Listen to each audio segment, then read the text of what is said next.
Welcome to this explainer. We're going to unpack how the end of the American Revolution wasn't just a neat little finish line, but really the messy, complex beginning of a massive transformation.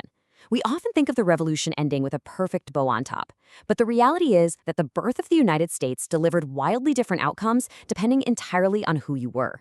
Today, we're diving deep into the promises made by this brand new nation, and we'll compare them to the actual, on-the-ground practices that followed. All right, let's map out our journey for today.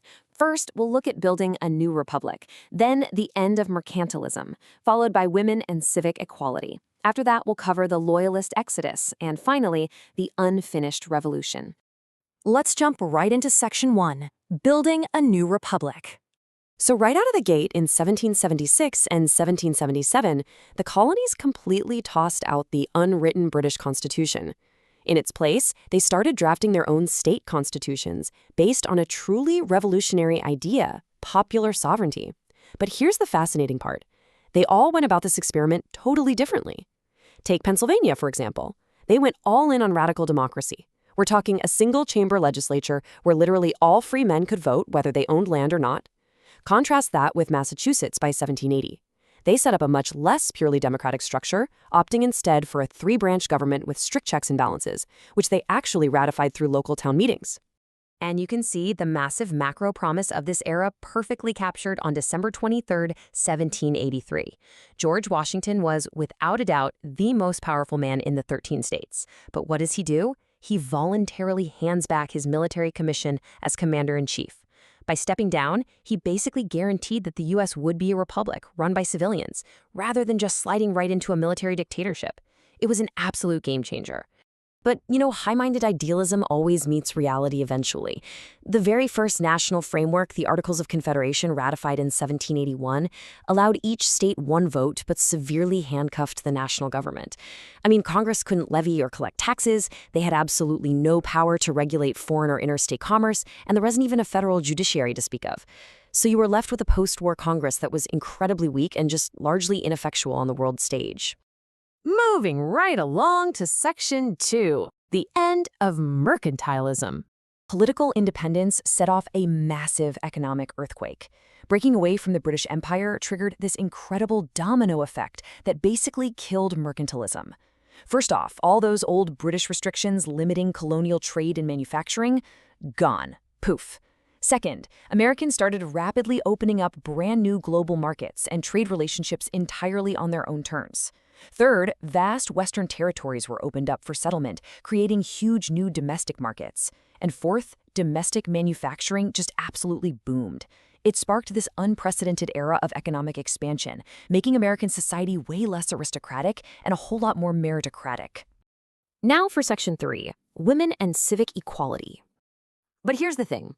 While the economy was opening up, society was keeping its doors slammed shut for a lot of people. During the imperial boycotts, women who served the patriot cause were hailed as heroes. But the social backlash, it was intense.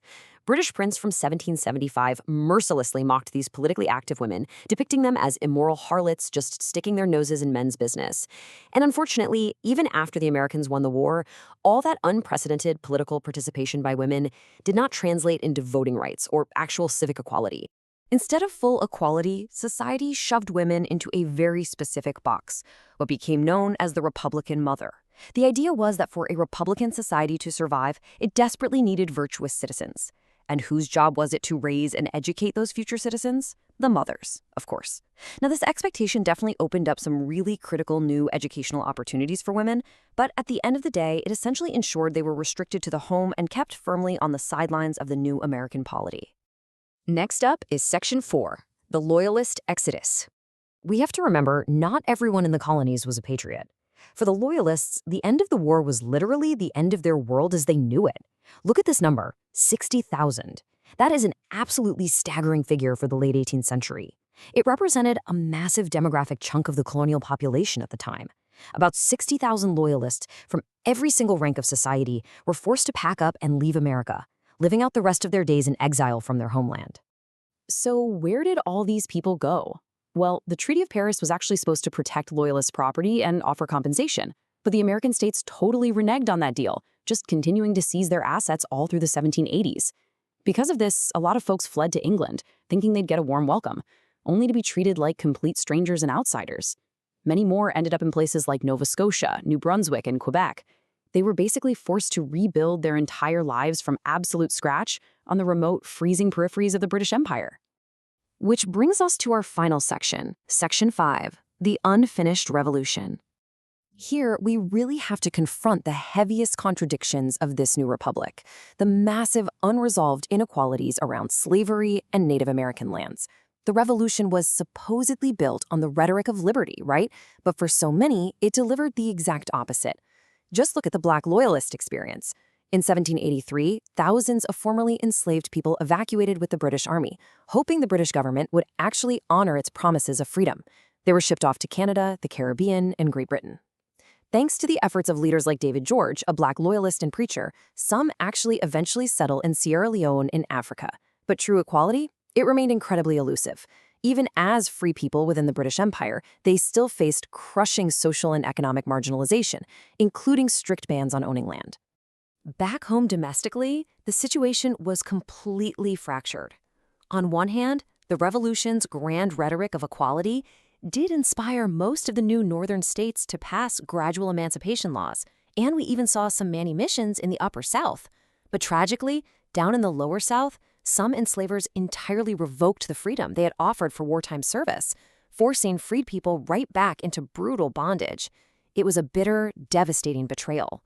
But it also forged a revolutionary generation of enslaved and free Black Americans who'd eventually use the nation's own founding ideals to fiercely argue for their freedom. And for Native Americans, the American victory was simply devastating. A lot of groups, like the Shawnee, Creek, Cherokee, and Iroquois, had actually allied with the British. They were hoping a British win would stop land-hungry colonial settlers from pouring over the Appalachian Mountains. But instead, the American victory just became a convenient pretense for rapid, brutal expansion. The new nation entirely ignored native territorial claims, just violently pushing them farther and farther west. Ultimately, American independence marked the beginning of the end for Native American independence. I want to leave you with this final, provocative thought. The American Revolution successfully broke from a monarchy, ended mercantilism, and birthed these brilliant new ideals of popular sovereignty. But by fundamentally failing to reconcile those beautiful egalitarian ideals with the harsh, ugly realities of slavery, the marginalization of women, and the violent displacement of Native Americans, it left behind profound, explosive inequalities. Just think about it. How did those unresolved tensions set the stage for a nation that was ultimately destined to tear itself in two just a few decades later in the 1860s? Thanks for joining me for this explainer, and definitely keep exploring these incredible historical complexities.